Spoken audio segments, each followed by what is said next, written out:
Hey creative souls, thanks for tuning in. I'm really happy that you're here. In this video, I'll be talking about the full moon in Pisces on September 17th in the US where I'm located. In other parts of the world, it will happen on the 18th. It's also a partial lunar eclipse, so we'll talk about how that might also impact your writing practice. So real quick, for those of you who don't know me, my name's Johnny. I am a retired adjunct writing professor. I now teach fiction writing and screenwriting to adults in custody. I call myself a word witch, and I believe I'm on this earth to heal the world through stories, whether it's the ones that I write and tell or the ones that I help you write and tell. Thank you so much for your likes, shares, and subscribes to help me grow my channel so I can do more on my quest to create a quiet community of thoughtful, intentional creatives who embrace the power of story to heal. I want to briefly mention a new class. I'll put a graphic on the screen so you can see it, called the 5 W's and How. And this is a way to use those simple one-word questions that journalists have used for decades. And it's also a great way to create frameworks for stories for fiction writers. And then also, of course, my Alchemy of Writing membership group. I will put links to both in the description, so if you want to know more and register, you can find that there. So now, on to looking at how the current astrology can impact, influence your writing practice, and benefit you. And for this video, I consulted again Kelly with Kelly's Astrology, and I will also put links to her channel and the video in the description as well. In addition to the full moon in Pisces, there's this nice trine that's also happening that I'll talk about first. So Venus in Libra is trining Jupiter in Gemini, and this happens on the 15th. So I'm recording this on, I think it's the 14th. So my goal is to get this up by tomorrow so you can be aware of this energy as well. And just keep in mind that even if you don't see it on the 15th, these energies, they don't happen in a split second, right? They phase in and they phase out. So you can still hear all about it and kind of understand more about how you can utilize it. So the cool thing about this, Kelly says this is the best possible beneficial energy that you can find in astrology, because Venus and Jupiter are considered benefic planets. And that just means they're the most positive and helpful. So that's good news for us all around, right? With our writing and everything else. So this might mean all kinds of good and uplifting experiences. In terms of your writing practice, it might mean getting through a block that you've been experiencing, getting a yes from a magazine or journal that you've submitted a story to. I'm ready for one of those. I have a story that I've been sending out quite a bit lately. Or maybe even a yes from an agent or a small press if you've been sending out a novel. I've been doing that as well. So I hope that some of you, when these things happen for you, I would love, love, love to hear in the comments. I really think we writers, we tend to keep to ourselves, and I think it's really important to share when we have a success like that. And it's also inspiring for other writers to hear that, oh yeah, this can happen. And my experience has been that if I submit something enough to enough places, someone eventually says yes. And so I want to hear about your yeses. Please, please leave me comments. I love getting them. This energy might also just mean a lot of new ideas to start new projects or something new, a new revelation that can help you move forward with what you've been working on, especially if you've had some kind of block. Venus is Libra's ruling planet, so this is also about enjoyment and pleasure. So I hope that means that your writing practice feels enjoyable and pleasurable, as it should. It can't always be that way. It's not always that way. But when it is, it feels so good, right? I'm really hoping for that for you. Kelly also says that this time can mean improvement and enhancement in relationships because Libra's involved. So think about your relationship with your writing practice, which, as I always say, is about your relationship with yourself. She also says that this period can bring about agreements and collaborations.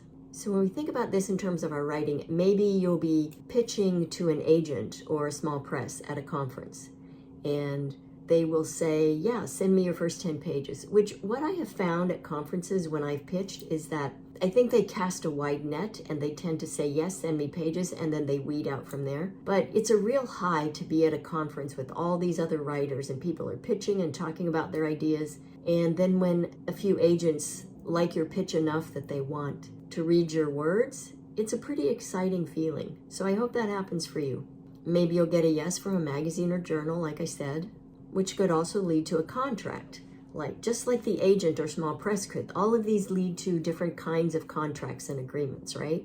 And so with a magazine or a journal, the agreement might just be yes, we want your story, we will publish it for you. We get first North American rights, which is typical.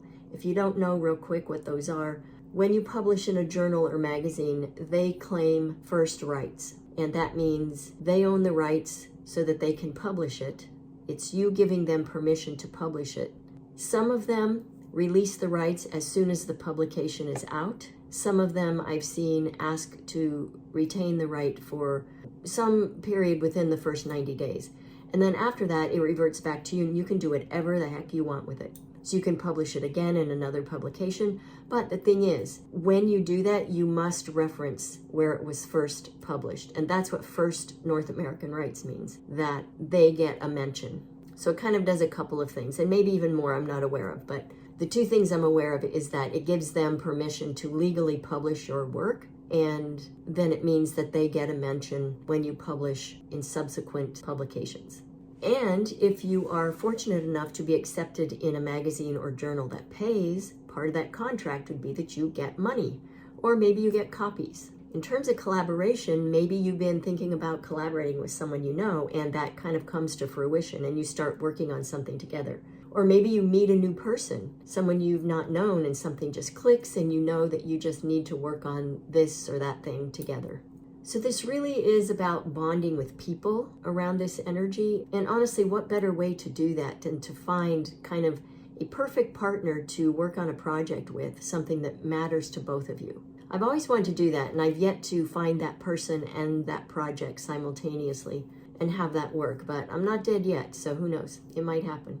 And this is really cool. She also says this period right now is really good for the arts and cultural events. So I say hold on to this, embrace it, grab a hold of it, and really let it work for you. So this energy will peak on the 15th, but like I think I said earlier, it's not that contained. It will continue on a bit afterwards and then lead right into this new moon, which I'll talk about in a minute. So whether you see this on September 15th or a couple days after, you can still kind of bask in this and make it work for you, I think. And just really enjoy it. It sounds like it's just this really luscious, lovely energy. I think one way to think about it is to really try to embrace this feeling of harmony and settling into a good flow with others. You know, this could be other writers. It also could be your characters, right? Because we have to get in flow with them so that we can tell their story with integrity. Our imaginary friends, right? I love my imaginary friends. Okay, so now to the full moon lunar eclipse in Pisces. Kelly says this is a super emotional eclipse because it's in a water sign and it's close to Neptune, so it'll be really intuitive and soulful. And I love this kind of energy. I love kind of sinking into my psyche and swimming around in there and seeing what I can find. And I know it's not comfortable for everybody. And so I don't want to make it sound easy or anything, but personally, I just love energies like this. So one thing that Neptune does is it allows us to kind of pull in the energy of the spaces around us. So really think about your writing space. If you could see mine right now, I'm going to have to do some work on it. It's an absolute mess with papers everywhere. In fact, it's so bad that I've been writing on my couch because my writing space is so cluttered with papers. Other people's work. So really, and I'm talking to myself right now, to really look at your writing space and, you know, if you need to, like I need to, declutter it so that I'm not soaking in all these thoughts and words from other people. We can benefit from doing things like that right now, anytime, but especially right now. Because one thing about Neptune, I think about Neptune as kind of providing this energy or space where the veils between us and the otherworldly realms gets thinner. And a lot of people talk about Neptune leading to illusion, but it's also very dreamy and just, I think, makes us more open. And so the last thing I want is, you know, to have other people's work and words and thoughts and ideas infiltrate mine. It just starts to feel cluttered in my head. And so back to what I was saying, really look at your writing space and see if you can make any changes to kind of clean things up so that you can really let this energy kind of settle down inside you. If you've been following along, you know that there was this dynamic aspect back in August between the moon and Saturn and Jupiter. And that was all about long-term goals. So this moon reactivates that. So it's a really good time with Neptune in the mix and all that dreamy energy to really envision your dream writing life. And what does that look like for you? I know what mine is, and some days it feels like such a long ways off. But we never know, right? We don't know when one unexpected thing might happen and just open a door sooner than we expected. I'm always ready for that. Or maybe for me, it's just the fantasy that keeps me looking forward and moving forward. I think I sort of need that. So what do you see for yourself, for your future as a writer? Where are you now? What have you accomplished? Where are you in your future dream writing life? What have you accomplished? How has writing become the focus of your life? And what does that look like? At this time, the moon is also between aspects in Jupiter and Neptune, which can have this expansive kind of quality.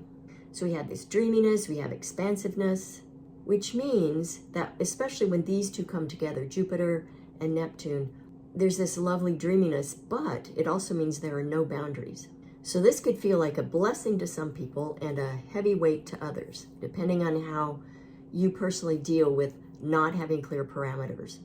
Because some people like this no boundaries kind of energy. They like the depth and breadth that it allows them. Whereas with others, it just feels like, I don't know what to do, I don't know where to go.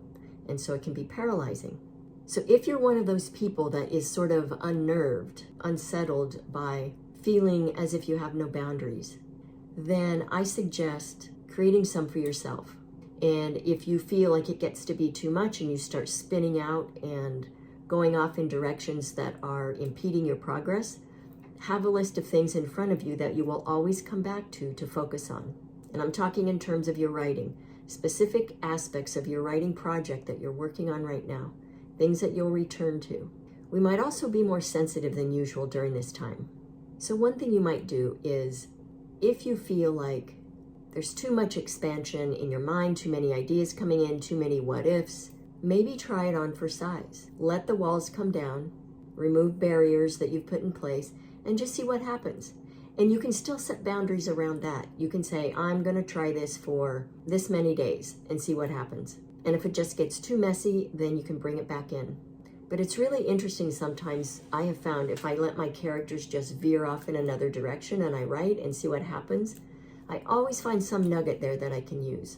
It could be that you set a writing outline for yourself if you're writing a novel and it's starting to feel like a burden. And outlines can do that. I know they're a great help to some people and not so much to others. So if you have an outline in place that's feeling like a burden because you feel like you absolutely have to stick to everything that's on it, maybe it's time to set the outline aside and just see what else happens. Or maybe it's time to redo the outline. Probably the former than the latter, but who knows? If you find a whole batch of new ideas start flooding in, you don't have to do anything with all of them at once or any of them. I suggest just making a list of them that you can keep so that you can get your bearings, stay focused on what you're working on, and then get to those when the time feels right. And always remember, you can make exceptions for yourself. If you have set a very rigid writing schedule for yourself, you can take a break every now and then get back to it. You know yourself better than anyone else. I know if I fall off a habit, it takes me a while to get back. So for example, I had a great rhythm going to the gym, and then I got COVID in August, and I'm still trying to get back on track. And I'll get there, it just takes me a while. So if you are one of those people, and this has maybe even happened with your writing practice, just be kind to yourself, and it's okay. But I think the main goal during this time, these next couple-ish weeks, is to do what we need to do for ourselves so we don't feel like we're spinning out of control and being highly unproductive. Or there's another little piece of this I'll talk about in a minute, but it's that kind of spinning out of control feeling that we want to avoid. You know how yogis go to their mat when they want to recenter or get clarity about something or gain some insight? To me, I think writers go to their desk or their laptop or their notebook. I think for writers, that's the mat. So just remember that if you're spinning out, if you're not making progress on your project, you can still use your writing to help you get where you want to be or to just relieve whatever you're carrying inside you. And I've said this many times, but we forget this sometimes that, there are times when we just need to step back and not work on a project for a while. Give it some room. And I always compare writing to raising kids. we can't, being a helicopter parent, being on top of them at all times, watching their every move is not good for anybody. Same is true with writing. Sometimes we just need to take a step back, let people breathe, and then kind of re-enter. So keep in mind on Tuesday and Wednesday, September 17th and 18th, you just might need more patience with yourself and avoid pushing yourself too much. Because as Kelly points out, this is not an action-oriented eclipse. So it's good to slow down and really tune in to the intuition, take extra rest if we need it, just move at a slower pace. Think of it as recuperation and restoration, which is really ideal when you think about it, because eclipses are about darkness. It's about not having light shining on something. But what that does is, the cool thing about eclipses is in the darkness, our own darkness, our creative subconscious, if we're willing to go in there and spend some time, slow down and really listen, then some pretty magical things can come of that. We can gain new awareness about things, we can have revelations, and we just live in this nonstop, grind mode.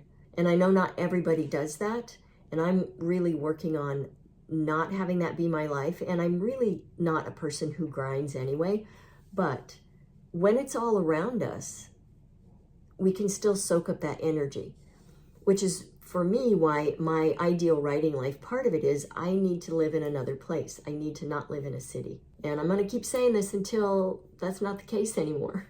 And so for all of us to really think about how we let ourselves relax and unwind is always important, especially right now. So really what it comes down to is this is a great time to explore the shadows in our characters and in ourselves. Ask yourself, how comfortable are you with doing that? Maybe you'll be able to break or change a pattern that has been in your way, small or big. And remember, when we talk about this, it's not so much about what you can actually see with your eyes, it's about what you sense and feel with your third eye, with your heart. So use it to sink deeper into the meaning of the story that you're working on, because that's what we do as writers, right? We find meaning in human behavior, and then that's what we put on the page and share with others, so that they can gain the insights that we have. It's not so much about clarity, it's about sensing and using the senses, especially the sixth sense, the intuition. So the energy right now is very malleable too, because there are two mutable signs involved in the eclipse, and that's Pisces and Gemini. So this might look like spontaneity, which kind of aligns with what I've been talking about. Might look like spontaneity or taking a different path, something you hadn't planned on. So just be open to discovering new things about your current project. Let it work for your process. There's also a lot of emotion. I may have touched on this earlier, a lot of emotion wrapped up in all of this. If you find yourself being more emotional, as Kelly says, listen to the wisdom behind that. Are you comfortable with it? How does it relate to your writing? And what's your relationship with your emotions? Another thing to think about, Jupiter is in the 4th position, which can activate 4th house concerns, which is all about house and home. So what's happening in your home environment and how does that impact your writing? And are these things you can change if it's impacting it negatively or not? And if you can't change these things, then is there something else you can do? So it's always about trying to find a solution, in my mind. And like I said earlier, for me, one step I need to take is cleaning up my writing space. And then, doing a smudge with some rosemary. This whole area needs to be cleaned out. And it's just occurring to me, I've always kept other people's work in my space. Not a good thing. I'm gonna have to come up with another plan. See, it's already working for me. So think about where Pisces appears in your chart, because for the next 2 years, this is where this series, this cycle of eclipses, we're about to start a new cycle, and I'll talk about that more in just a minute. Wherever Pisces is in your chart, that's where the energy is going to be stirred up a bit. And this is not necessarily a bad thing. It just means things are going to get rearranged. Just adjustments will be made. For example, for me, Pisces is in my 6th house. And this is about daily life, including work, wellness, and lifestyle. And as I said, I know I need to not live where I live. So I'm happy that this eclipse is going to affect my 6th house because it's time. It's been time. But even though I haven't had the prime environment or circumstances, E.B. White said, I think it was E.B. White said, and I'm paraphrasing here, if we wait for the perfect time to write, we will die without getting a word on the page. And so I continue to write even though it's not ideal, but I just know what happens when I am in a different environment, and I can't wait. But I'm making the best of it for now, and I hope you can do the same. Make the changes you need, and if you can't, make the best of it. So a little more about eclipses. This eclipse is the first one in Pisces for a series that's going to happen over, like I said, a couple of years. So it's bringing in a whole new phase for everybody, a new kind of energy. It's like a new breath of fresh air to whatever it is in our charts. And this eclipse cycle will be on and off until August of 2026. So I'm excited to see what's to come. And Kelly goes more in depth about this and the north and south nodes. So if you want to know more about that, check her link in the description. But I've already gone on a bit here, so I want to kind of tie things together because I've really given you enough to think about already, right? That's a lot. There's a lot happening right now. So the biggest takeaway for this is sit with your feelings and intuition and allow things you haven't been aware of to filter in. And taking a slower pace will make room for all of that. So that's it for this time, creative souls. As always, I'm sending you mad writing mojo. Happy writing.